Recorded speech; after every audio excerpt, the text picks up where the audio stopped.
Hello दोस्तों, लीगालॉजी की learning channel में आप सबका फिर से स्वागत है। आज हम कुछ केसेस के बारे में देखेंगे, कुछ इस हफ्ते की कुछ जजमेंट्स के बारे में।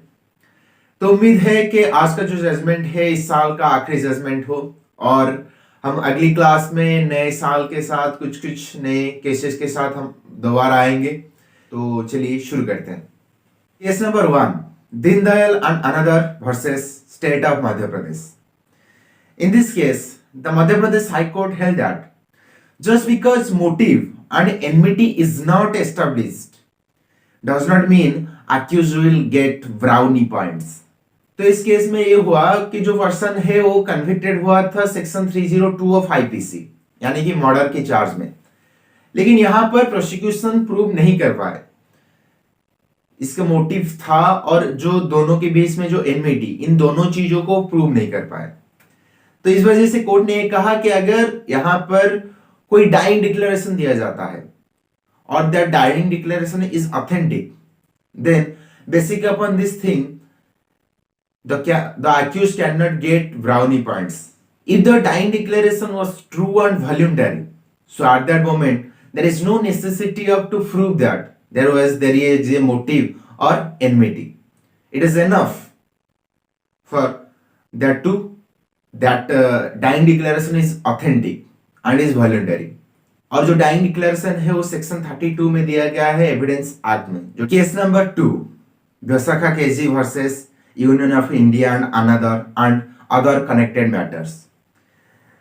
In this case, the Kerala High Court held that reporting and publishing of judgments, part of freedom of speech and expression, cannot be taken away lightly. तो इस केस में केरला हाई कोर्ट ने कहा कि जो reporting and publishing of high court judgments, ये हमारा freedom of speech and expression के अंतर्गत आता है, जो हमारा फंडामेंटल राइट्स दिया गया है part 3 of the constitution. So in general basis it can not be taken away. And further it also noted that section 153B of CPC and section 327 of CRPC make the courts statutorily public sphere and where people are allowed to view proceedings and for public opinion. Case number 3, Gulnar Khan versus State of Uttarakhand and others. ये writ petition file किया गया था Uttarakhand high court में। सो इस case की जो fact है, गुलनार खान यानी कि जो विक्टिम है, उनके ऊपर एसिड डाटा किया गया था 2014 में। So in that time she filed the case. So according to that case, she was compensated the amount of 1.6 lakh, but that amount is not enough. So gradually she filed a case for more compensation.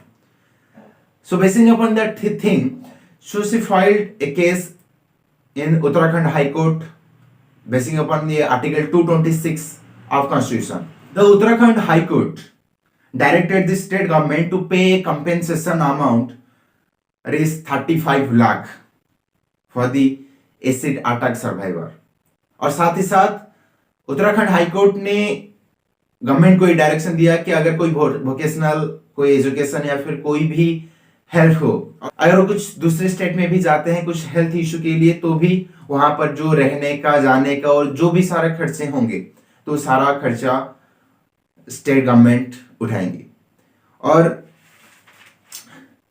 इसको justify करने के लिए Justice Mishra rejected the argument of state relying on the Supreme Court judgment in decision of Whirlpool Corporation versus Registration of Trademarks in 1998। तो इस case में जो government था, government ने ये आर्गुमेंट पेश किया था कि तो इस केस हुआ था 2014 में, जिस वजह से विक्टिम को कंपेंसेशन दिया गया था उस हिसाब के लॉ के हिसाब से। लेकिन यहां पर जो कंपेंसेशन मांगा जा रहा था उसको बेस करके 2018 के हिसाब से। यहां पर जो जस्टिस मिश्रा थे उन्होंने ये रिजेक्ट कर दिया सुप्रीम कोर्ट के जजमेंट के बेस के ऊपर Whirlpool Corporation versus Registration of trademarks.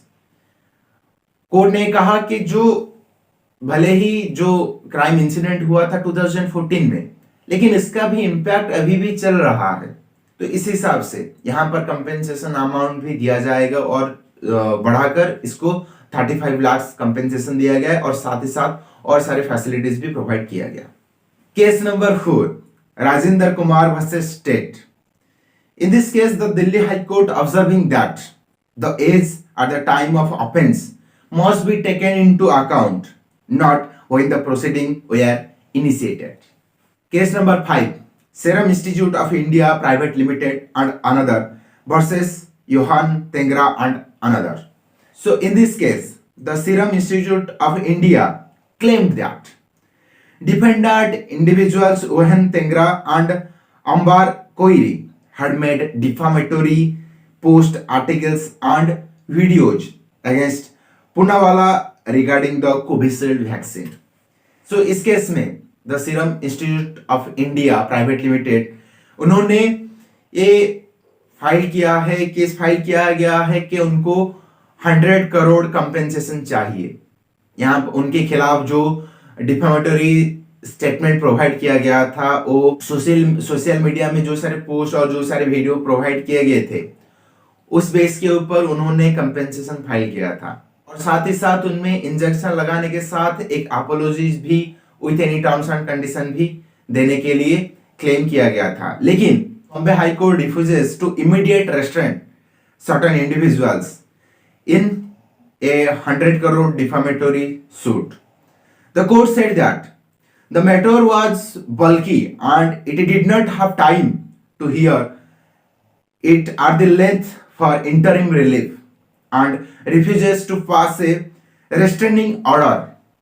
Till then, Justice N.J. Jamadar, however, granted a Serum Institute of India liberty to approach the vacation court for the same relief. Case number 6. In re Saurabh Kolle, in this case, the Calcutta High Court recently granted bail to a schizophrenia patient who had been in custody for 5 years in connection with a murder case. So the bail was filed by the section 439 read with section 330 of CRPC. तो schizophrenia में वो होता है जहां पर जो patient है वो ड्रीम और रियलिटी में जो डिफरेंस है वो आइडेंटिफाई नहीं कर सकता और साथ ही साथ कुछ दूसरे हरकतें करता है जो अननेचुरल हो। यहाँ पर रियलिटी में और ड्रीम में वो आइडेंटिफाई नहीं कर सकता, उसमें डिफरेंशिएट नहीं कर सकता। तो इस बेस के ऊपर उनको बेल प्रोवाइड कर दिया गया। Case number 7, Basu Yadav versus Union of India and 4 others.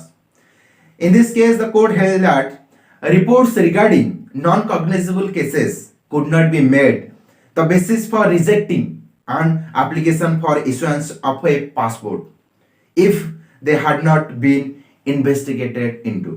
The court further observed that no cognizable offence report which was registered could be taken into cognizance if no investigation was ordered by the concerned magistrate under section 155 of CRPC.